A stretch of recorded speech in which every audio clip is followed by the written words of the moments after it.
நீ வந்து இளைஞரணிக்கு முகுந்தனுக்கு கொடுத்ததுக்கு வானான்றிய அப்போ அவன் ரெண்டாவது பொண்ணுக்கு கொடுத்தா நீ ஏத்துக்குவியான்னு சொல்லிட்டு அவங்க வீட்டுல அன்னைக்கு அந்த வாட்டர் பாட்டில மூஞ்சில குத்தனா இல்ல, அது அதுக்காக தானே குத்தனது அவங்க அம்மாவை. கேட்டா யாராவது அன்புமணிக்கு வந்து திட்டம் இருக்குது அவருடைய மகள்களையும் அரசியலுக்கு கொண்டு வரணும்னு. ஆமா, அதனால தானே அவங்க எல்லாம் பண்றாங்க. ராம்தாஸ் வந்து சொல்லும் பொழுது என்ன ஈட்டியால நெஞ்சில குத்திட்டான், முதுகுல குத்திட்டான், யார் அன்புமணி எப்படி எல்லாம் பேச முடியுமோ அப்படி எல்லாம் பேசுறாரு. மல்டிநேஷனல் கம்பெனி எல்லாம் செஸ்ட் அப்படின்னா பணம் வைக்கிற கஜானாவே அடிச்சுன்னு போயிட்டான், குத்தி எடுத்துன்னு போயிட்டான்னு தான் சொல்றாரு. பணம் எல்லாம் வந்து போச்சு, இவங்க கிட்டே இருக்குது, அவர்கிட்ட ஒண்ணும் இல்லை, இருக்கிறதுலாம் எடுத்துட்டு வந்துட்டாங்க. இப்ப என்ன சொல்றாரு, நான் மாசம் மாசம் உனக்கு வந்து பாக்கெட் மணி கொடுக்குறேன், நீ கேட்டை சாத்திட்டு உள்ள கொள்ளு பேர பேத்தியோட விளையாடு, அதோட உனக்கு காலம் முடிஞ்சு போச்சு, இப்ப என்ன இங்க வர அப்படின்னு தான் அன்புமணி அப்பாவுக்கு கொடுக்குற மெசேஜ். நிறைய பேர் என்னன்னா ராம்தாஸ் கிட்ட இருக்கிறவங்க இருந்துட்டு ராம்தாஸ் மாதிரி கூட இங்க போயிடுச்சுன்னா கட்சி என்ன பண்றதுனால தான் வாரிசு அரசியல் கிடையாது இருக்காரு. தலைவராக கூட வேற யாரையாவது அறிவிப்பார். இப்ப ராம்தாஸ் இது வரலும் சொல்லல, இப்ப சொல்லுவாரு சுசிலா தான் கொள்கை பரப்பு செயலாளர் நடக்குதா இல்லையான்னு பாருங்க. ஜெயிலுக்கு பையனை அனுப்ப தயாராயிட்டாரா? அவரு போகட்டாரு. ஏங்க அந்த அளவுக்கு தான் வந்தாச்சு. எப்போ அப்பாவை போட்டு அடிச்சானோ, எப்போ அவங்க அம்மாவை மூஞ்சில குத்தினாலும் கதை முடிஞ்சு போச்சு. குருமூர்த்தி போய் நேரடியா அங்க பாத்துட்டு வந்தாரு. இப்ப கார் வந்து மட்டும் இருக்குது, ராமதாஸை காணவில்லை. அவன் தான் நேரம் சுசிலா வீட்டுல இருந்தான், 2 நாள் இங்க தான் தங்கி இருந்தான். தங்கி இருந்துட்டு தானே போனாது, ஊர் உலகத்துக்கே தெரியும். ஆனா பத்திரிகை யாரும் அதை பத்தி பேச மாட்டாங்க, சுசிலாவை பத்தி யாரும் கேட்க மாட்டாங்க. சௌமியா வந்தா ராமதாஸ் அப்படியே அவளை சப்த நாடி ஒடுங்கிடுவார். அவரு ஏற்கனவே சொல்றாரு, பத்திரகாளி வந்துருந்தா அவ்வளவுதான். இப்போ ஒருத்தர் சௌமியா போன பட்டும் போனாலும் போயிடுவார். அதிமுகவில் எப்படி நடந்துச்சோ அந்த மாதிரி இது 2 அணியா இருக்க போகுது. பாமக ராமதாஸ், பாமக அன்புமணி அப்படின்னு 2ஆ இது பிரிய போகுது. பாஜக மாம்பழத்தை அன்புமணி கிட்ட கொடுத்து தேர்தலை சந்திக்க சொல்லுவாங்க அப்படின்னு சொல்றாங்க. சார் வரலாம் ஊர் தலையா இருக்கிற பையன் சார், எது ஒன்னாலும் சொல்லுவான். ராமதாஸ் வந்து பித்து தலைக்கு ஏறி போயிட்டு அசல் பைத்தியம் ஆயிட்டான். அவ்வளவுதான் நான் சொல்றேன். கட்சிக்கு பின்னடைவே இல்லை. கட்சிக்கு பின்னடைவா? கட்சியே இருந்தா தானே. ட்ரைப்ஸ் பார்வையாளர்களுக்கு வணக்கம். இன்று நம்மோடு அனைத்திந்திய பாட்டாளி முன்னேற்ற கட்சியினுடைய நிறுவனர் தலைவர் திரு CN ராமமூர்த்தி அவர்கள் இணைந்துள்ளார். வாருங்கள், அவரோடு விவாதிக்கலாம். சார் வணக்கம். வணக்கங்க சார். எனக்கு அரசியலில் வாரிசு என்பதே கிடையாது. நான் ஏற்கனவே நான் செஞ்ச சத்தியத்தை மீறிட்டேன். ஆனால் நான் உயிரோடு இருக்கும் வரை இந்த பாமகவிற்கு நான் தான் வந்து தலைவராக இருப்பேன். ஏன்னா 2 நாளைக்கு முன்னாடி பேசும் பொழுது 2026 தேர்தல் முடியட்டும், ஒரு 2 ஆண்டுகள் மட்டும் நான் தலைவராக இருக்கிறேன், அதற்கு பிறகு அன்புமணியே தலைவராக இருக்கட்டும் அப்படின்னு ராமதாஸ் சொன்னார். ஆனால் நேற்று வந்து என் மூச்சு காற்று இருக்கும் வரை நான் தான் இந்த கட்சியினுடைய தலைவர் அப்படின்னு ராமதாஸ் சொல்லியிருக்கிறாரு. இந்த முடிவுக்கு என்ன இந்த காரணம் ஒன்றும் காரணம் இல்லை. இவர் சொன்ன உடனே இப்போ எல்லாம் நாங்கள் உங்களோட வந்து ராமதாஸோட வந்து சேர்ந்துடுறோம். கரெக்டு. நீங்கள் செத்து போன பிறகு கட்சி அங்கே போயிடுதுன்னா எதிர்காலங்கன்னா புதிய அங்கே அதெல்லாம் போனால் அங்கே போய் நாங்கள் எங்கே நிற்கிறது? ஒன்று நீ கரெக்டாக இருக்குன்னு அரியலூர் மாவட்டத்தில் இருக்க ரவியை தவிர மீதி பேர் எல்லாம் அன்புமணி கூட வந்துட்டாங்க. அதனால தான் உடனே அவர் மாற்றி ஒரு முடிவுக்கே வந்து என்ன சொல்கிறாரு, என்னுடைய மூச்சு இருக்கிற வரை நான் தான் தலைவர் அப்படின்ட்டார். இப்போ மூச்சு இருக்கிறவரில் இவர் தான் தலைவர்னா இப்போ ஆட்டோமேட்டிக்காக வந்து இப்போ இன்றைக்கி திருப்பூரில் கூட்டம் போட்டு இவரை ஃபாலோ பண்ணுறதுக்கான வேலைகள். அதுவும் இல்லாமல் பழைய ஆட்கள் ராமதாஸ் வந்து அன்புமணியால் பெரிதும் பாதிக்கப்பட்டு துன்புறுத்தப்பட்டு ஒரு அலகழித்து அங்கேருந்து வெளியேறியவர்கள் எல்லாம் ராமதாஸ் இப்போ கூப்பிட்டுருக்காரு. அவங்க எல்லாம் வந்துட்டுருக்காங்க. உதாரணத்துக்கு அந்த இளைஞரணி செயலாளராக செயல்பட்ட ராஜேஸ்வரி பிரியா நான் போய் பார்க்க போகிறேன் அப்படின்னு சொல்லியிருக்காங்க. அது இல்லாமல் பழைய ஆட்கள் எல்லாருமே திருமால் வளவன் வேல்முருகன் அண்ணன் அவர் போய் பார்த்தாரு. ஆமாம், அவர் பலரும் போய் பார்த்தாங்க. அவங்கெல்லாம் போய் பார்த்தாங்க. பார்த்தவங்க எல்லாரும் என்னன்னா ராமதாஸ் வந்து இப்போது ஒரு முடிவுக்கு வந்துட்டார். என்ன முடிவுக்குன்னா, நம்மக்கிட்ட இருந்தது எல்லாமே நம்ம இழந்துட்டோம். அன்புமணி எப்போ வீட்டுக்கு வந்து ஒரே அமக்கலம் பண்ணி வீடெல்லாம் டோரை க்ளோஸ் பண்ணி அங்கே வேலை செய்கிறவங்களெல்லாம் வெளியில் அனுப்பிட்டு இவங்க ஒரே வருத்தத்தோட இழவு வந்த வீடு மாதிரி அழுது என்னைக்கு புலம்பி எடுத்தாங்களோ அன்னைக்கே அவர் வந்து முடிவு பண்ணிட்டார். அங்கே இருந்த பணத்தை எடுத்துகிட்டு போயிட்டார். 1. 2வது அங்கே அம்மாவை வாட்டர் பாட்டிலால் அடிச்சிட்டாரு. 3வது அங்கே அப்பாவையும் அடிக்க போகிறாரு, பிடிச்சி தள்ளினாரு. ஸோ இதெல்லாம் வந்து நம்ம ஏற்கனவே சொல்லியிருக்கோம். அது அவர் வாயாலேயே இப்போ வந்து சொல்கிறாரு. ஸோ இப்போ வந்து நமக்கு ஒன்றும் இல்லை, இது கடைசி காலம். இந்த கடைசி காலம் புதிய மாவட்ட செயலாளர்களை இவரை நியமிக்கிறவர் அல்லது இவருக்கு ஆதரவாக நிர்வாகிகள் இருக்கணும் அப்படின்னா இவரே தலைவராக இருந்த கடைசி வரைக்கும் இருக்க போகிறேன் அப்படின்ற அந்த அறிவிப்பு தான் தக்க வைக்கணும்னு நினைக்கிறாரு. அதை அறிவிச்சிட்டாரு. அதுக்கு அடுத்தது என்ன சொல்கிறாரு, அரசியலில் வாரிசு என்பது கிடையாது. அடுத்தது அவர் யாரையாவது ஒரு ஆளை தலைவராக நியமனம் பண்ணலாம். இப்போ ஏற்கனவே இந்த கோகாமணியை கூட்டு கூட நீ வந்து தலைவராக இருன்னு சொல்லலாம், வாய்ப்புகள் அதிகம். ஏன்னா அன்புமணியால் தான் கோகாமணியெல்லாம் பாதிக்கப்பட்டார். அவர் வந்து நீங்கள் வந்து தலைவராக இருக்கிறீங்க, இவர் அன்புமணிக்காக விட்டு கொடுங்க, அதெல்லாம் வந்து நேராக சந்திச்சாங்க. கல்டன் ஹோட்டலில் கேட்டாங்க, 7 வருஷத்துக்கு முன்னாடி கேட்டாங்க.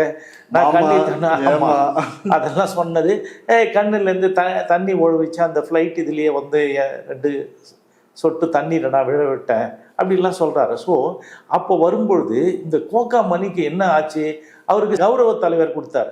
கௌரவ தலைவர் கொடுக்கும்போது உடனே என்ன பண்ணார், நான் உனக்கு வந்து இந்த மாதிரி கௌரவ தலைவர் கொடுத்தேன், ஆனால் உன் பையனை வந்து நான் சேர்த்துக்கிறேன், இளைஞரணி செயலாளராக கொடுக்குறேன்னு சொல்லி சொன்னதுனால அவர் வந்து இவரை பார்த்து இளைஞரணி தமிழ்குமரனை வந்து இளைஞரணி செயலாளர் நியமன ஆர்டரும் கொடுத்தாரு. கொடுத்த உடனே அன்புமணி மிரட்டி அதை வந்து நீ போகக்கூடாது, இந்த பொதுக்குழுக்கே வரக்கூடாது மிரட்டினார்.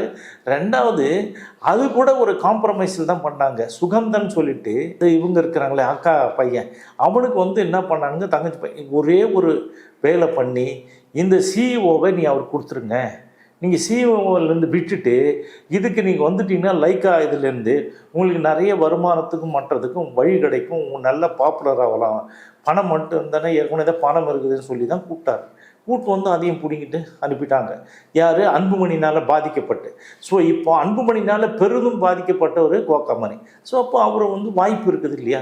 அவர் இப்போ தான் என்ன சொன்னீங்க, இந்த கோகாமணியை காணா குடுகுடுப்புக்கார மாதிரி நல்ல காலம் பிறகுது நல்ல காலம் பிறகுது, 2 பேரும் ஒன்றா சேருவாங்க, நல்லது நடக்கும், சந்திக்க போகிறாங்க அப்படிலாம் சொல்லிட்டு இருந்தவர் இப்போ எங்கே போகிறாருன்னே தெரியல. பத்திரிக்கையாளர்லாம் கேட்ட கேள்விக்கு என்ன அவரே தான் சொன்னார், எங்கேயாவது ஓடி போயிடலான் இருக்கு. அப்போ நீங்கள் விஷம் கூட கொடுக்கலாம், எனக்கு கொடுத்தா நான் சாப்பிடுவேன், இந்த மாதிரி என்னை வந்து ஏன் அசிங்கப்படுத்துறீங்க அப்படின்லாம் கேட்டார். இப்போ ராமதாஸே கடைசியில் என்ன சொன்னார், உனக்கு இதயம் பலவீனமாக இருக்குதா இல்லை கல்லீரல் சரியா இல்லையா, நீ போய் டெஸ்ட் பண்ணிட்டு வான்னு சொல்லி அவரையும் அனுப்பி விட்டுருக்காரு. இப்போ அவர் ஓய்வில் தான் இருக்கிறாரு. ஓகே, அடுத்ததா பாமகவினுடைய பொதுச் செயலாளர் வடிவேல் ராவணன், அவர் குறித்து அவர் எந்த 5 ஸ்டார் ஹோட்டலில் இருக்காரா 7 ஸ்டார் ஹோட்டலில் இருக்காரான்னு தெரியல, ஃபாரின் சரக்கு அடிச்சிட்டு இருக்காரு, தாங்கி கொடுத்து தான் வந்து அன்புமணி வந்து அவரை சரி, அன்புமணி சேர்ந்து தான் மிதந்து இருப்பார். அன்புமணி சேர்ந்து தான் அவருக்கு வந்து அதுக்கு முன்னாடி ஒரு விஷயம் சொன்னார். இவர் வந்து அந்த பொதுச் செயலாளர் என்பவர் யாருக்கு கொடுக்கணும், பட்டியலினத்தை சார்ந்தவருக்கு கொடுக்கணும். அப்படி பட்டியலினத்தை சார்ந்தவருக்கு ஒரு கொடுத்துருக்கீங்க. ஸோ கொடுக்கும் பொழுது அவருக்கு வந்து நீ வந்தால் இங்கே போனால் தோட்டத்தில் தங்கிக்கன்னா அவர் தங்குற இடத்துக்கு அது கதவே கிடையாது. அவர் சின்னதாக ஒரு ரூம் கொடுத்துருங்க, அது கதவு இல்லாத ரூமு. அதுவும் இல்லாமல் அவருக்கே ஒரு 10 மாதத்துக்கு சம்பளம் கொடுக்கல. அவர் சம்பளம் எவ்வளோன்னா 5000 ரூபாய் தான். ஸோ அவர் தேனியிலேருந்து இங்கே வந்து இவ்வளோ கஷ்டப்பட்டு இங்கே வேலை பார்த்தார். இத்தனை ஆண்டு காலம் வேலை செஞ்ச ஒருவருக்கு நீங்கள் கொடுக்குற மரியாதைன்னா 100 ரூபாய் அவர் பார்த்தீங்கன்னா எங்கேயாவது எனக்கு சொல்லுங்கள், தகவல் சொல்லுங்கள், நான் உங்களுக்கு 100 ரூபாய் கொடுக்குறேன்னு சொல்லி எவ்வளவு தூரம் ஒரு மனிதனேற்ற ஒரு மனிதனை மதிக்கணும்ல. இவன் தன்மானத்தை பற்றியெல்லாம் பேசுகிறீங்கல்ல, அப்படியேப்பட்டவர் அவருடைய தன்மானத்துக்கு இழுக்கா நீங்கள் செல்ஃப் ரெஸ்பெக்ட் அது அவ்வளோ குறையிற அளவுக்கு அவமானப்படுத்துறீங்க. இது எந்த விதத்தில் நியாயம்?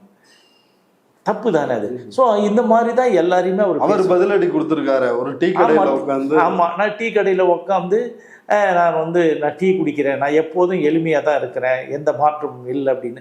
அதனால் அன்புமணி வந்தவொன்னே அவருக்கு வந்து ஒரு கார்லாம் வாங்கி கொடுத்துட்டாரு, இதெல்லாம் பண்ணிட்டார். அவர் தான் சொல்கிறாரு, எங்கே தேனி போனவரை வந்து துணியை எடுத்துகிட்டு வரேன்னு தேனி போனவரை உடனே பிடிச்சி வந்து மதுரை கொண்டு போய் ஃப்ளைட்டில் ஏற்றி சென்னை கொண்டு வந்து இதில் பனையூரில் பத்திரமா வச்சுருக்காங்க அப்படின்னு சொல்லி ராமதாஸ் சொல்கிறார். இப்போ என்னென்னா ராமதாஸ் யாரெல்லாம் வானான்றாரோ அதெல்லாம் இவர் பிடிச்சிப்பார், இவர் யாரெல்லாம் வானான்றாரோ அவங்க பிடிச்சிப்பாங்க. இதில் வந்து அதிகாரம் யாருக்கிட்ட இருக்குதுன்னா இது வந்து சொத்து பிரச்சனை கிடையாது அப்படின்னு ராமதாஸ் சொல்கிறாரு. இது சொத்து பிரச்சனை மட்டுமே. இது சொத்து பிரச்சனை இல்லைங்க, வந்த பொட்டி பிரச்சனை. இது வந்து சொத்து பிரச்சனைக்கு அப்புறம் வருவோம்.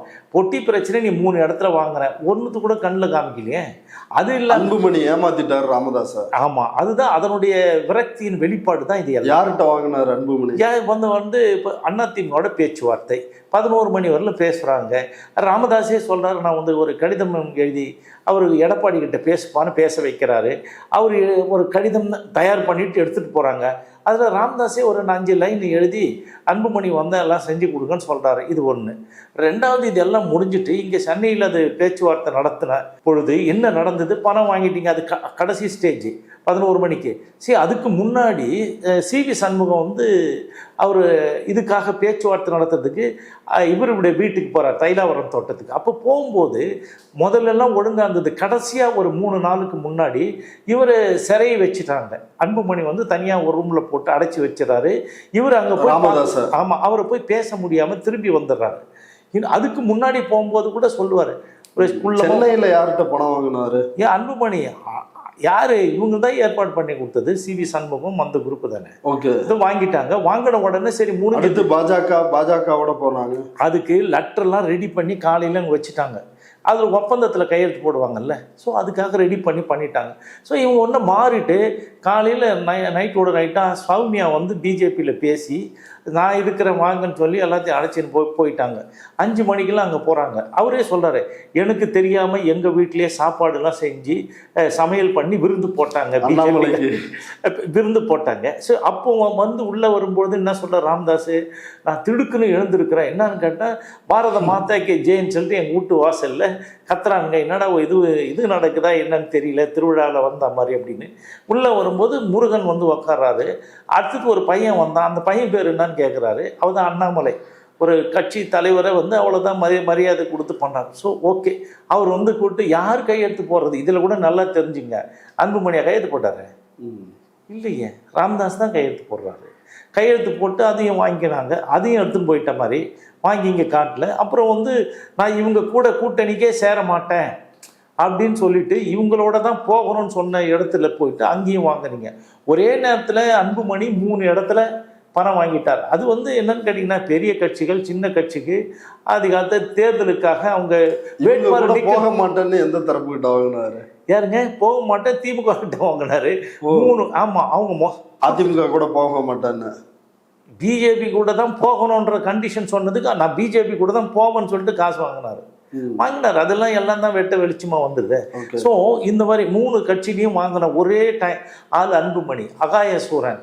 அதில் கலைஞர் சொன்ன மாதிரி நாங்கள்லாம் மக்கள் தொலைக்காட்சி நடத்துகிறோம், நீங்கள் பணம் கொடுங்க, ஹெல்ப் பண்ணுங்க, உதவி பண்ணும்போது அப்பயே சொன்ன மைக்கு உடனே வாங்கி கலைஞர் அன்புமணியிடமே மணி இருக்கிறது, நீங்கள் அங்கேயே பார்த்துக்கலான்ற மாதிரி அவர் அப்பயே சொல்ல வைக்கிறதுக்கு ஏற்ற மாதிரி அப்பனுக்கு புள்ள தப்பாமல் பிறந்த மாதிரி எல்லா பணமும் அவனே வாங்கி அவனே வச்சுக்கிட்டான். சரி, அதுதான் இப்போ பிரச்சனையே. இப்போ இதில் முக்கியமாக வந்து அவர் பேசும் பொழுது சொல்கிறது, யார் அன்புமணி ராமதாஸை இயக்குகிறார்கள் அப்படின்னு அவர்கிட்ட கேள்வி வைக்கிறப்ப அவருடைய மனைவி தான், அவருடைய மகள்கள் தான், அந்த குடும்பம் தான் அவரை வந்து இயக்குது அப்படின்னு சொல்லியிருக்காரு. ஆமாம், அவர் தான் சொல்கிறாரு. இப்போ சொல்லும்போதே சொல்கிறாரு, நான் வந்து அப்பானா தந்தை சொல் மிக்க மந்திரம் இல்லை. நம்ம ஏற்கனவே பேசணும். நான் சொல்கிறத கேளுன்னு சொன்னால் அவன் என்ன சொல்கிறான், மனைவி சொல் மிக்க மந்திரம் இல்லை, மனைவி சொல்லே மந்திரம்னு சொல்லிட்டு இருக்கான். இது யார் இயக்குறதுன்னா சௌமியான்னு தானே சொல்கிறார். அவரே சொல்கிறார் ஓப்பனா, சௌமியா தான் ஏற்கிறேன், அவங்க மகள்கள் ஏற்கிறாங்க. சௌமியா பசங்க அன்புமணியினுடைய பெண்கள் தான் அவங்கள ஏற்கிறாங்க. அதனால தான் ஏன்பா நீ வந்து இளைஞரணிக்கு முகுந்தனுக்கு கொடுத்ததுக்கு வானான்றிய, அப்போ அவன் 2வது பொண்ணுக்கு கொடுத்தா நீ ஏற்றுக்குவியான்னு சொல்லிட்டு அவங்க வீட்டில் அன்னைக்கு ஒரே இது கலவரமாக இருந்து கலாட்டா நடந்தது இல்லைங்களா? அன்னைக்கு கேட்கும்போது அந்த வாட்டர் பாட்டிலில் மூஞ்சில் குத்தனா இல்லை, அதுக்காக தானே குத்தனது அவங்க அம்மாவை. இன்னும் கேட்டால் யாராவது அன்புமணிக்கு வந்து திட்டம் இருக்குது அவருடைய மகள்களையும் அரசியலுக்கு கொண்டு வரணும்னு. ஆமாம், அதனால தானே அவங்களெல்லாம் பண்ணுறாங்க எல்லா இடத்துக்கும். ஆமாம், சங்கர் பாலாஜியினுடைய ஒய்ஃப் தானே அந்த 2வது பொண்ணு சம்யுக்தா. அவங்க தான் வந்து இதெல்லாம் வந்து பண்ணுறாங்க. அவங்க பண்ணுறது இந்த சௌமியா பண்ணுறது, சௌமியா பண்ணுறது தானே மெயினாக. ஏன்னா பணம் எல்லாம் வந்து போச்சு, இவங்ககிட்டே இருக்குது, அவர்கிட்ட ஒன்றும் இல்லை, இருக்கிறதுலாம் எடுத்துகிட்டு வந்துட்டாங்க. இப்போ என்ன சொல்கிறாரு, நான் மாதம் உனக்கு வந்து பாக்கெட் மணி கொடுக்குறேன், நீ கேட்டை சாத்திட்டு உள்ள கொள்ளு பேர பேத்தியோட விளையாடு, அதோட உனக்கு காலம் முடிஞ்சு போச்சுல, இப்போ என்ன இங்கே வர அப்படின்னு தான் அவர் சொல்கிறார். யார்? அன்புமணி அப்பாவுக்கு கொடுக்குற மெசேஜ். ராமதாஸ் வந்து அன்புமணிக்கு என்ன சொல்கிற, என்னென்னா உனக்கு தலைமை பண்பு கிடையாதுலேருந்து, நீ எதுக்கும் லாய்கில்லை, நீ தப்பானவன், சரியே கிடையாது, எந்த சொன்னாலும் கேட்க மாட்டான் அப்படின்னு சொல்லிட்டு கேட்டு நீ உன் இஷ்டத்துக்கு வேலை பார்க்குற. இந்த இது சௌமியாவை வேட்பாளராக அறிவிச்ச அந்த விஷயம் உட்பட சொல்கிறாரு. அதுதான் நீ தானே நிற்க போகிற. ஆமாம், அன்புமணி தான் நிற்க போகிறேன்னா கடைசியாக சௌமியாவை வந்து அனௌன்ஸ் பண்ணுறாங்க. அப்புறம் வந்து இவர் வந்து ஒத்துக்குன்னு வேறு வழியே இல்லாமல் ஒத்துக்கிறார். ஸோ அப்போ எல்லாமே நிர்பந்தம் பண்ணி தான் பண்ணிகிட்ருக்காங்க. 7 வருஷமாகவே இவர் முடிவு பண்ணி இவரை ஒழிக்கணும், இதுக்கப்புறம் வரக்கூடாது, ராமதாஸனுடைய இது இருக்கக்கூடாது அப்படின்னு சொல்லிட்டு அன்புமணி அவங்க குடும்பம் வேலை செய்யுது. அப்படி இல்லைன்னா எப்படி வந்து நான் சொல்கிறது தான் கேட்கணும், இது ஏன் கட்சி, நான் தான் நிறுவனர்னு அந்த பொதுக்குழு பேசுகிறாரு இல்லைங்களா, அப்போ சொல்லும்போது உடனே என்ன பண்ணுறாரு, மைக்கை எடுத்துக்கிட்டு பனையூரில் அலுவலகம் இருக்குது, இதுதான் ஃபோன் நம்பர் வான்னா ஒரே நாளில் பனையூரில் அலுவலகம் போட முடியுமா? சரி, எல்லா ஏற்பாடும் செய்ய முடியுமா? அப்போ நீ எத்தனை ஆண்டோ அதுக்கு முயற்சி பண்ணி எல்லா வேலையும் 5 மூலம் சரியாக செஞ்சு பண்ணிட்டு தான் உங்கள் அப்பா கூட சண்டைக்கு போகிறேன். அதுவும் யாரை வச்சு? சௌமியா வச்சு. நான் தான் சொல்ல, சௌமியா வந்தால் ராமதாஸ் அப்படியே அவ்வளோ சப்த நாடி ஒடுங்கிடுவார். அவர் ஏற்கனவே சொல்கிறார், பத்திரகாளி வந்துடுதுன்னா அவ்வளோதான். நான் சொன்ன மாதிரி ஒரு பனியனை போட்டுக்குவார், ஒரு லுங்கி எடக்கு மடக்காக கட்டிக்கிட்டு உக்காந்துருவார். யார் கூப்பிட்டாலும் போக மாட்டார், யார் கூப்பிட்டாலும் பேச மாட்டார். நீங்கள் சாப்பிடுங்கன்னாலும் சாப்பிட மாட்டார். உங்களுக்கு தான் பர்த்டே, உங்களுக்கு தான் கல்யாண நாள், எதுவும் கேட்க மாட்டார். இந்த சௌமியா போனால் தான் ஒரு மூச்சே வரும். இப்போ ஒருத்தர் சௌமியா போனால் பட்டுன்னு போனாலும் போயிடுவார். இப்போ இதுக்கெல்லாம் வேலையே இருக்காது.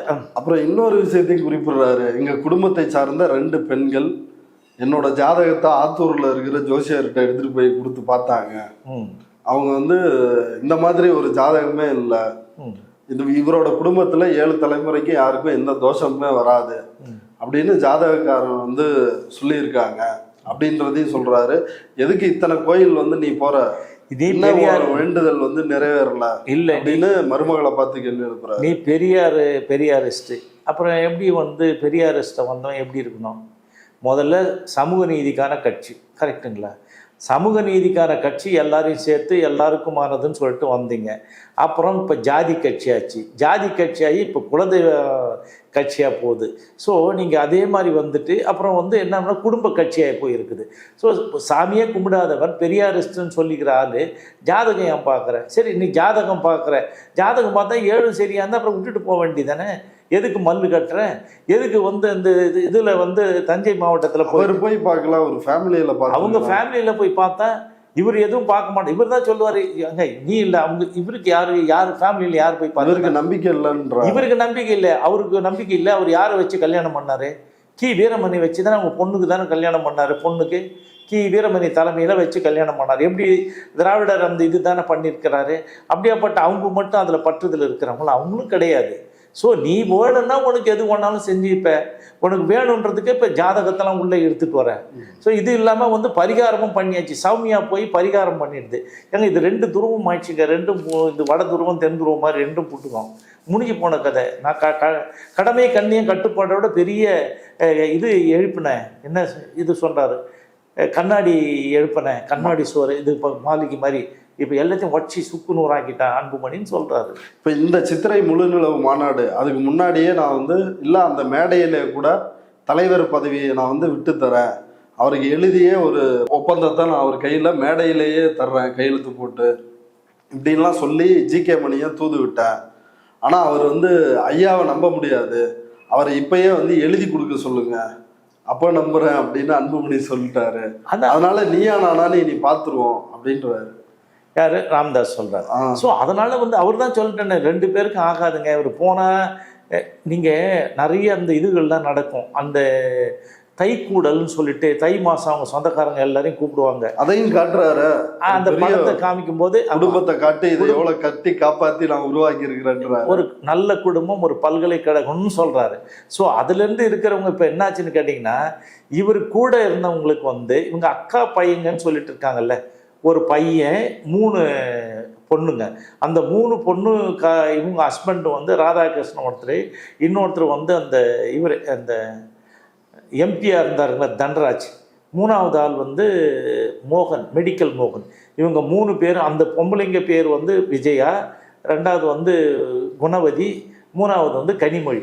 இவங்கள தான் வந்து முப்பெருந்தேவின்னு சொல்லுவார். இவங்க கணவன்மார்களை என்ன சொல்கிற வந்து 3 கடவுள்கள் சொல்லுவாங்க இல்லைங்களா, மும்மூர்த்திகள்.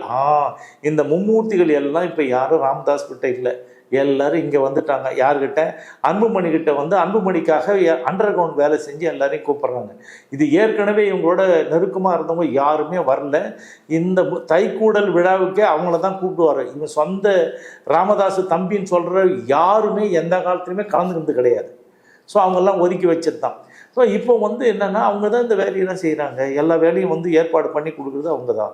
ஸோ அன்புமணி வந்து இப்போ என்ன பண்ணுறாரு, அப்போ வந்து கதை முடிஞ்சு போச்சு, வெளியில் சொல்லியாச்சு, நீ வேற நான் வேற, நான் என் கட்சி நடத்துவேன், நான் தான் பண்ணுவேன், என்ன பொதுக்குழு தேர்ந்தெடுத்தது, என்னை அசைக்க முடியாதுன்னு சொல்கிறாரு.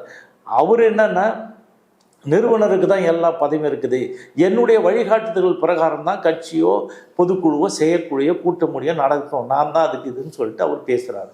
ஸோ சட்டப்படியும் எலெக்ஷன் கமிஷனில் பதிவு பண்ணியிருக்காங்க இல்லைங்களா, அது மாதிரியும் அதுக்கப்புறம் எந்த கோர்ட்டுக்கு போனாலும் இந்த நிகழ்வுகள் எல்லாம் வந்து ராமதாஸுக்கு தான் சாதகமாக இருக்கும், அதுதான் சட்டத்தில் இருக்குது. ஓகே, தமிழக மக்களினுடைய உரிமை மீட்பு பயணம் அப்படின்னு ஒரு பயணத்தை அன்புமணி ராமதாஸ் வந்து மேற்கொள்ள இருக்கிறாரு.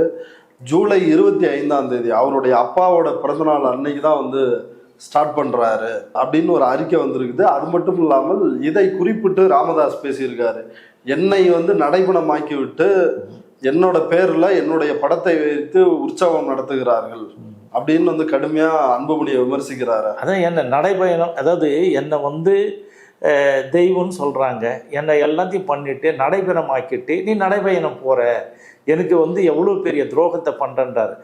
அன்புமணி வந்து கரெக்டாக சொல்லிட்டாங்க, வான் பிறந்த நாளில் போல் இது வந்து பசுமை தாயகத்தினுடைய நாள், இப்போ நான் ஸ்டார்ட் பண்ணுறேன், 100 நாள் பயணம் போகிறேன், 100வது நாள் வந்து எப்போனா நவம்பர் 1, அது வந்து தமிழ்நாடு வந்து தனி மாநிலமாக அறிவித்தாங்க இல்லையா, அன்றைக்கு முடிக்கிறேன்னு சொல்லிட்டு சொல்கிறாரு. அது உன்னை பற்றி கண்டுக்கவே இல்லையே, எங்கேயாவது நீ எங்கே வர, ராமதாஸுக்கு அங்கே வேலையே கிடையாது, எந்த இடத்துல சொல்கிறேன், அறிக்கையில் அப்படி தான் குறிப்பிட்டிருக்காரு. ஆமாம், அறிக்கையில் அப்படி தான் குறிப்பிட்டிருக்காரு. 25 இவர் நினச்சின்னுக்கிறாரு பிள்ளை வந்து என் பிறந்த நாளுக்கு போ, ஒன்றை தான் மோலம் கட்டி அடிக்கிற மாதிரியா, அப்புறம் என்ன இருக்கு, உன்னுடைய இது கதையை முடிக்கணும் தான் நினைக்கிறேன். பேச்சுவார்த்தை குருமூர்த்தி, சைதை துரைசாமி இவங்க எல்லாம் பண்ணாங்க. அந்த பேச்சுவார்த்தை வந்து தோல்வியில முடிஞ்சிருச்சு, டிராவில் முடிஞ்சிருச்சு அப்படின்னு ராமதாஸ் வந்து சொல்றாங்க. இவங்கெல்லாம் போயிட்டு யார்கிட்ட, இவங்ககிட்ட தானே டெல்லிக்கு தானே ஃபோன் பண்ணி கொடுத்தாங்க, ஃபோன் பண்ணி பேசுனாங்க. இல்லை அவங்க வேண்டியவங்ககிட்ட டெல்லியில் பேசுனாங்க. டெல்லியில் பேசின உடனே அந்த கட்சியினுடைய பொறுப்பாளர் இதை பார்க்குறாங்க இல்லையா, அவர்கிட்ட பேசும்போது அவங்க நீங்கள்லாம் ஒன்றா வரணும் அப்படின்னு அவர் ஒத்து வரல, முடியாது அப்படின்னு சொல்லியாச்சு. நாங்கள் வந்து உங்கள் பையனுக்கு வந்து ராஜ்யசபா எம்பி ஆக்கி நாங்கள் மத்திய மந்திரி பதவி கொடுக்குறோம் அப்படின்னு சொல்லிட்டு சொன்னதுக்கு அவர் கேட்கலையே. அவன் ஜெயிலுக்கு போகட்டும், அவன் பண்ண பாவத்துக்கு அவன் பண்ணட்டும், நான் என் பேச்சை கேட்கல.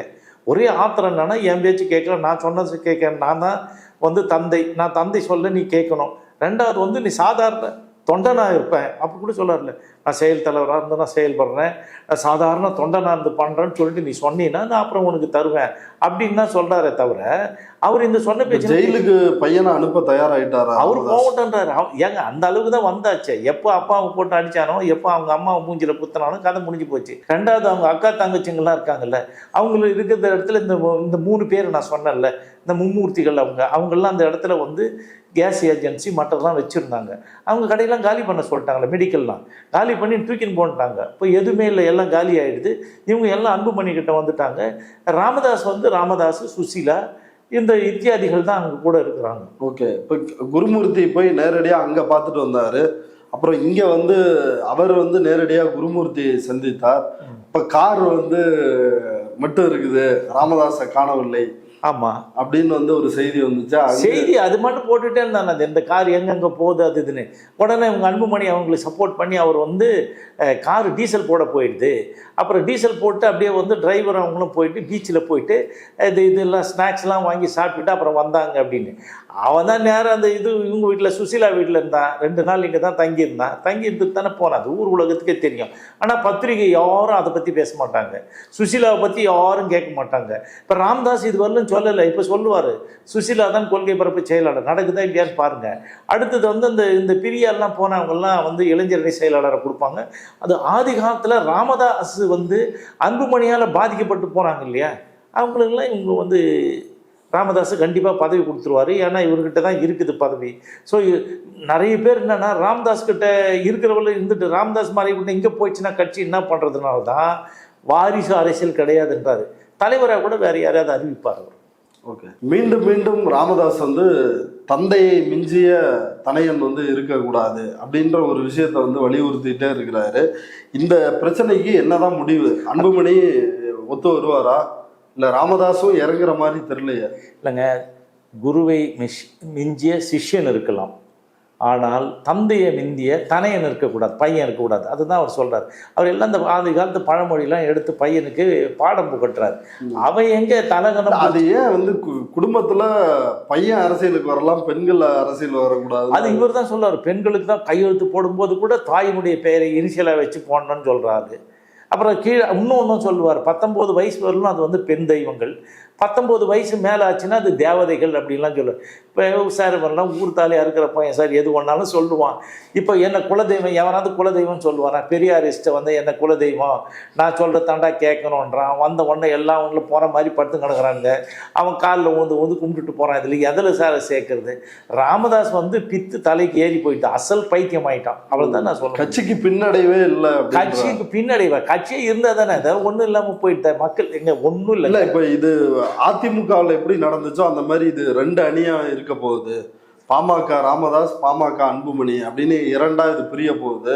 பாஜக மாம்பழத்தை அன்புமணி கிட்ட கொடுத்து தேர்தலில் சந்திக்க சொல்லுவாங்க அப்படின்னு சொல்றாங்க. ஏங்க இப்போ மாம்பழமே எங்க இருக்குது? 2009க்கு அப்புறம் இவங்களுக்கு அங்கீகாரமே இல்லையே. நிறைய பேர் இப்போதான் போச்சுன்றாங்க. 2009 காலாவதி ஆயிடுது. எதுங்க சின்னம் கிடையாது, அவங்களுக்கு எதுவும் கிடையாது.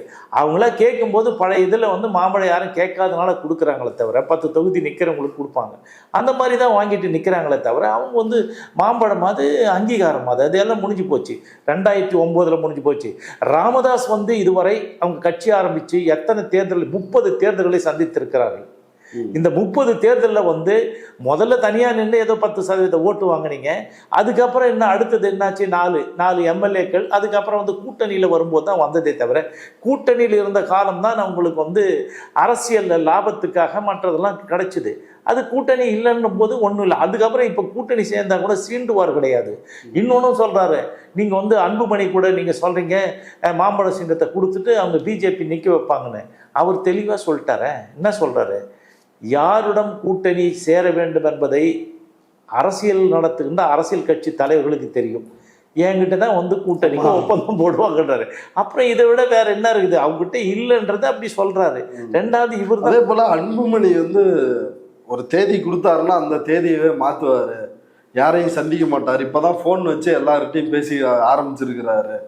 அவர் தகுதியே இல்லாதவர் அப்படின்னு அவர் தான் இங்கே முயலுக்கு 3 கால்னு சொல்றவர். ஆமாம், முயலுக்கு எத்தனை கால் நீங்கள் சொல்லுங்க அப்படின்னு நீங்கள் கேட்குறாரு நிருபர்லாம் கூட. முயலுக்கு 4 கால். அப்புறம் என்ன அவர் மட்டும் கேட்டால் 3 கால். ஏதாச்சும் நடக்காது அப்படின்வாரு. 2வது இதோ நான் ஒரு ஃபோன் வச்சுருக்கேன், நானே அட்டன் பண்ணுறேன், யார் வேணாலும் எனக்கு ஃபோன் பேசலாம். இது யாருமே பார்க்க முடியாத ஆள் ராமதாஸ். அவரே இந்த ஃபோன் நம்பர் இருக்குது, யார் வேணாலும் என்னை கான்டாக்ட் பண்ணுங்க, வாங்க பேசுங்க அப்படின்னு தான் சொல்கிறார். இப்போ என்னன்னு கேட்டிங்கன்னா, இப்போ இவருக்கும் பொழுது போனோம் கரெக்டுங்களா? இவனால கூத்தாடி பசங்க, இந்த கூத்தாடிகளுக்கு அதெல்லாம் என்ன வேணாலும் பேசுவாங்க. நான் நிறைய தடவை சொல்லியிருக்கேன், ராமதாஸ் குடிகாரம் பேச்சு பொழுது வெடிச்சா போச்சு, ராமதாஸ் பேச்சு அப்போவே போச்சு. இப்போ அது மாறி மாறி வந்துன்னுக்குதா. இப்போ இன்னும் புதுசாக ஏதாவது கிளப்புவார். ஸோ இவங்க கட்சியில் வந்து என்னன்னு கேட்டிங்கன்னா, கட்சியே இல்லைங்க, கட்சியே காணாமல் போச்சு. கட்சி 2 இல்லை, அது ஒன்றுமே இல்லையே. இப்போ 4-5 எம்எல்ஏவில் 3 பேர் இங்கே இருக்கிறாங்க. யார் கூட? அன்புமணி கூட. 2 பேர் அவர் கூட இருக்கிறாங்க. ஒருத்தர் கோகாமணி, இன்னொருத்தர் அருள். இவங்கெல்லாம் இந்த ஃபைனான்ஸ்லாம் இவர்கிட்ட இருந்து வாங்கி சுசிலா கிட்டேருந்து அவங்கெல்லாம் கொடுத்துருந்தனால அவங்க இருக்கிறாங்களே தவிர. அப்படி ஃபைனான்ஸ் பண்ணுறாங்களா? ஆமாம், ஃபைனான்ஸே பார்த்து யாரு? சுசிலா தான். இந்த ராமதாஸ் இதெல்லாம் வாங்கின பணம்லாம் யார் மூலமா பண்றாங்க? எல்லாம் மார்வாடிங்க தான். மார்வாடிங்க மூலமா தனியா பண்றது இருக்குது. 2வது வந்து அருள் மூலமாகவும் இவங்க மூலமாகவும், எம்எல்ஏ அருள் மூலமா அவரு வாங்கிட்டு போயிட்டு மாசம் மாசம் வட்டி கட்டின்னு இருக்கிறாரு. குறைந்த வட்டிக்கு வாங்கிட்டு அவர் வெளியில வட்டிக்கு நிறைய விட்டு அது எப்படியோ பண்றாரு. ஆனால் இங்கே தான் பணம் கொடுக்கணும். இவங்கெல்லாம் யாருக்குமே சுவிசிலாவே தெரியாதா? எல்லாம் சுவிசிலா கிட்ட நின்று கிடந்த பசங்க தானே, இன்னும் நிற்கிறவங்க தானே. அப்புறம் என்ன? தொடர்ந்து பலரையும் நீக்கிறாரு, பல புதிய நிர்வாகிகளை நியமனம் செய்கிறாரு. அதே மாதிரி அந்த சமூக நீதி பேரவைக்கு வழக்கறிஞர் பாலு அவரை தலைவர் பதவியில இருந்து நீக்கிட்டு கோபுன்னு ஒருத்தரை வந்து நியமனம் பண்ணியிருக்காரு. கோபு பாட்டெல்லாம் பாடுறாரு. கோபு பாலுவையே தூக்கிட்டாங்களே, என்ன காரணம்? பாலு என்னங்க எப்போ வந்தாலுங்க இன்னும் நிறைய பேர் நினச்சிருக்கிறாங்க அவங்க ரொம்ப 40 வருஷம். அவரு வந்து 2000க்கு பிறகு வர்றவர். இந்த காடு வெட்டி குரு வந்து கைது பண்ணுறதுக்காக ராமதாஸ் எல்லாரும் பேர்ல எஃப்ஐஆர் போடும்போது அதை பெயில் மூவ் பண்ண வந்தவர். அவர் வந்து மதிமுக எம்எல்ஏ, வழக்கறிஞர். மதிமுகலேருந்து இதுக்கு வந்தார், ஏதோ பண்ணார் போனார். ஆனால் இவர் வந்து என்ன பண்ணி கீழ்ச்சிட்டாரு? ராமதாஸ் ஏற்கனவே சொல்றேன், என்கிட்ட 34 அமைப்பு இருக்குது சொல்றாருங்களா. 34 அமைப்புல வந்து மற்றதுக்கெல்லாம் கட்சிகள்ல அந்தந்த அணின்னு வச்சிருப்பாங்க. விவசாய அணி, வழக்கறிஞர் அணி. இவர் மட்டும் அப்படியே பேரை மாற்றி அவர் வந்து என்னதுங்க இந்த சமூக நீதி பேரவை, அப்புறம் வந்து உழவர் பேர் இயக்கம், இந்த மாதிரி ஒவ்வொன்றதுக்கும் ஒரு பேர். எஸ்ஐஎஸ், சோஷியல் இம்ப்ரூவ்மெண்ட் சொசைட்டி, அந்த மாதிரி நிறைய மாதிரி வச்சுருப்பார். தொழிற்சங்கத்துக்கு மட்டும்தான் பேர் அப்படியே பாட்டாளி தொழிற்சங்கம் அப்படின்னு. ஸோ இது மாதிரி 34 அமைப்பு இருக்குது. இந்த 34 அமைப்பையும் யார் கூட்ட முடியும்? அது யார் நியமனம் பண்ணது? ராமதாஸ். இவர் நினைச்சானே நீக்க முடியாது தான் நீக்கிட்டாரு. பாலு போயிட்டு வந்துட்டாரு, அவ்வளவுதான். இதுல போய் இவரு என்ன போட்டு என்ன அன்புமணி திரும்ப பேசுறாரு. அவர் என்ன சொல்லிட்டாரு? அன்புமணி போட்ட உடனே இவங்களை அப்படியே சட்டை இது மாதிரி பேட்சப் பண்ணி அவர் வந்து அன்புமணி வந்து இதுக்கு புரவலர், நான் அதுக்கு தலைவர் அப்படின்னு சொல்லிட்டு அவங்க சொல்லிக்கிறாங்க. இதெல்லாம் சொல்லிக்கலாம், ஆனால் லீகலாக நிற்காது இல்லை. அடுத்த ராமதாஸ் என்ன பொதுக்குழுவை கூட்டு வரா? ஏன்னா எல்லா மாவட்ட மெஜாரிட்டியா மாத்திட்டாருன்னு நினைக்கிறேன் ஓரளவுக்கு. ஆமாம், அவர் மொத்தம் 110ல் 108ல் 108 பேர் தான் வந்தாங்க. அன்றைக்கே என்ன சாவு அடிச்சிட்டான், நெஞ்சில் குத்திட்டான், மாரில் குத்திட்டான்லாம் சொன்னார். ஸோ அப்புறம் என்ன பண்ணுறாரு, இப்போ பொதுக்குழு ஒரு கூட்டு வர. அதுக்கு முன்னாடி 60க்கும் மேலே மாத்திட்டாருன்னு நினைக்கிறேன். 70 பேர் வந்துட்டாங்க, 70 பேர் வந்துட்டாங்க, 70 பேர் இருக்காங்க. அது என்ன பெரிய இது, எல்லாத்தையும் மாற்றிட்டு இவர் தான் பொதுக்குழுன்னு. இவருக்கு தானே அதிகாரம் இருக்குது. அப்போ இவருக்கு டியூ யாரு இப்போ ஏற்கனவே இந்த தலைவர்னு கொடுத்தவங்களுக்கு மே 28ஆம் தேதியோட முடிஞ்சு போச்சு. இப்போ ஜூன் ஓடிக்கிட்டு இருக்குது. இப்போ உடனே கூட்டி ஆகணும். கூட்டிட்டு இவர் யாரை சொல்றாரு அவங்க தான் வருவாங்க. ஸோ ராமதாஸ் சொல்லும் பொழுது என்ன ஈட்டியாவில் நெஞ்சில் குத்திட்டான், முதுகில் குத்திட்டான், யார் அன்புமணி, எப்படிலாம் பேச முடியுமோ அப்படிலாம் பேசுகிறார். என்னென்னா இந்த உங்களுக்கு செஸ்ட்டுன்னு ஒன்று சொல்லுவாங்க. இந்த மல்டிநேஷ்னல் கம்பெனிலாம் செஸ்ட் அப்படின்னா அது என்னென்னா பணம் வைக்கிற கஜானாவே அடிச்சுன்னு போயிட்டான், குத்தி எடுத்துன்னு போயிட்டான்னு தான் சொல்கிறாரு. சரி, நிறைய பேர் அது நுணுக்கமாக கவனிக்கிறவங்களுக்கு தான் தெரியாது. வெளியே இப்போ குத்திட்டான் அடிச்சு விட்டான் அப்படிலாம் கிடையாது. இவர் அப்படியாப்பட்ட ஆள். இப்போ ராமதாஸுக்கு என்னன்னு கேட்டிங்கன்னா பொழுது போல் ஏதோ வேலை பண்ணின்னு இருக்கிறாரு. பையன் கிடைச்சா அவரை போட்டு உண்டு இல்லைன்னு ஆட்டி எடுக்கிறாரு. இப்போ என்னன்னா அவன் சொன்ன பேச்சை கேட்கல. நீ அன்புமணி இறங்கி வர்ற மாதிரியே தெரியல. கேளுங்க, நீ நல்ல அப்பனா அது நான் குடும்பம் ஒரு பல்கலைக்கழகம் வெங்காயம் வரல பொண்ணுங்கிறியோ. டே இன்னும் ஒழுங்கா வளர்த்தியா? நீ ஒழுங்கா வளர்த்தா அவன் பேச்சை கேட்கணும் இல்லையா? நீ பண்ண அடங்க மாட்டாமல் இருக்கிறான், அம்மாவை அடிக்கிறான், ஒன்னையும் உதைக்கிறான், இப்படி வளர்த்து வச்சுட்டு புள்ள தந்திரம் பிடிச்ச நாய். நீ என்ன சொன்ன இவனை மாதிரி? இப்போதான் தெரியுதான் அவருக்கு தலைமை பண்பு கிடையாது, பொது வெளியில எப்படி நடந்துக்கிறதுன்னு தெரியாது. அதுக்கப்புறம் இன்னொன்று என்ன, ஏன் இவ்வளவு கடுமையா பேசுறீங்களா? இல்லைங்க, உண்மை. நான் தானே ஆதி காலத்தான் சொன்னேன், அவன் தந்தி தாண்ட வரான், எதுக்கு உள்ளது ஒரு புலி மூட்டை புண்ணாக்கு, அவனை போய் இவன் பெருசாக தூக்கி வச்சுட்டு பேசுகிறாங்க தப்புங்க அப்படின்னா. இவன் பிடிச்சி வச்சான் சாணியை பிடிச்சி வச்ச உடனே அது பிள்ளையாரு. ஓகே, அது குரங்கா மாறின உடனே அப்படி சாணியை வலிச்சு பண்ணான், தப்பே இல்லை. இருக்கிறத சொல்கிறேன். நீங்கள் ஏதாவது இதை பண்ணா அதை பண்ணா, நீ சொல்கிற 2.5 வருஷத்தில் ஓடி ஆந்திர பார்த்தான், நான் தான் அவனை பிடிச்சி அங்கேயே உட்கார வச்சேன். ஆமாம், பதவியில் பதவி இதுலேருந்து அமைச்சர் பதவியிலேருந்து. அதுக்கு முன்னாடி என்ன பண்ணீங்க நீங்கள்? ஒருத்தர் இவருக்கு தலித் ஏழ்மலை கொடுத்தீங்க, அவனை அடிக்க போல இவனும் விஷ்ணு பிரசாத் தான் முன்னாடி அவர் கேபினுக்கு முன்னாடி இவனுக்கு ஒரு கேபின் போட்டுக்கிட்டாங்க. போட்டுட்டு எல்லாம் ஃபைல்லாம் துட்டு வாங்கி நான் மொட்டை கையெழுத்து போட்டு உக்காந்துருக்க வேண்டியது தான், டோபி மார்க் மாதிரி. அதை தானே எல்லாருக்கும் செஞ்சீங்க. அதுக்கப்புறம் நம்ம பிள்ளைய வரணுன்னு தானே இவரை வச்சிங்க. வச்சோம் இவ்வளோ பெரிய திருட்டு வேலை அயோக்கிய வேலை செஞ்சுட்டு எல்லாம் பண்ணுறான். அவனை போயிட்டு இன்னும் சர்டிஃபிகேட் கொடுத்துனுக்குறாரு. அது முடிஞ்சு போன கதை தாங்க. அவன் போனதான் இந்த பக்கம் திரும்ப மாட்டான். இப்போ கூட சொல்லிட்டார்ல ராமதாஸ், கட்சி யாருக்கு கையில் போகும்? கட்சி யார் கையில் போகிறது? கட்சி இருந்தால் தானே கழுது தெரிஞ்சு கட்டரும்பாச்சு. இப்போ ராமதாஸ் வச்சுன்னு இருப்பார். ராமதாஸ் தான் இப்போ அடுத்த ஆள் ஒருத்தர் நியமனம் பண்ணுவார் தலைவர். அவர் எனக்கு பிறகு இவர் வருவார்னு சொல்லிட்டு அவங்க பெண் வாரிசு இருக்காங்கல்ல, அவங்களெல்லாம் கொஞ்சம் நியமனம் பண்ணி விட்டுட்டு போடுவார். இவங்க தான் கட்சின்றார். இப்போது நீங்கள் கட்சி ஆரம்பித்த உடனே முதல்ல நிறுவனர் போட்டிருந்தார். இப்போ நிறுவன தலைவர்னு அறிக்கை வருது. அன்புமணி இந்த மாதிரி பண்ண உடனே செயல் தலைவர் முதல்ல எதை அறிக்கை விட்டார்? பனையூர்லேருந்து விட்டார். உடனே என்ன பண்ணாங்க? பனையூர்லேருந்து விடுறியா? சரி, திலகபாமா சட்டத்திட்ட பிரகாரம் அவங்க கிடையாது. அவங்க யார் கொடுக்கணும்? மத சிறுபான்மையினர். அவங்க சைது மன்சூர் உசைனை கொண்டு வந்த உடனே இவர் ஆடிட்டரை வர சொன்னார், கட்சி ஆடிட்டர் சுப்புரத்னம். அவரை கூப்பிட்டு இந்த கட்சி இதெல்லாம் பாருப்பா, இதை செக்குலாம் எடுத்துகிட்டு போகிறான், பேமெண்ட்டு இங்கே வீட்டை தான் எல்லாத்தையும் கொள்ளடிச்சுன்னு போயிட்டான், ஒன்றும் இல்லை காலியாக கிடக்குது, நீ அதை பார்த்து செய்யுன்னு சொல்லிட்டு லெட்டர் கொடுத்த உடனே என்னாச்சு? அடுத்தது அவன் தலைமை கழகத்துலேருந்து கொடுத்துட்டு இருந்தாங்க. இப்போ அதுவும் நின்று போச்சு. டி நகர் ஆஃபீஸ்லேருந்து தான் அறிக்கை. யாருக்கு? அன்புமணிக்கு. இப்போ வர்ற அறிக்கை எதுலேருந்து வருது? 10 திலக் ஸ்ட்ரீட்டு இங்கே இருக்குது இல்லைங்களா, பழைய வீடு, அன்புமணி பழைய வீடு இங்கே தானே காலி பண்ணுறோம், அந்த வீட்டில் தான் அறிக்கை வருது. ஸோ அவங்க என்னன்னு கேட்டிங்கன்னா அவர் எப்படிலாம் பண்ணுறாரோ அதுக்கு ஏற்ற மாதிரி பண்ணிவிட்டு இவங்களால முடிஞ்சது இவங்க பண்ணுறாங்க. ஓகே சார், இவ்வளவு நேரம் இந்த பாமக பிரச்சனை குறித்து விரிவாக பல்வேறு விஷயங்களை பகிர்ந்துட்டதுக்கு நன்றி. நன்றி.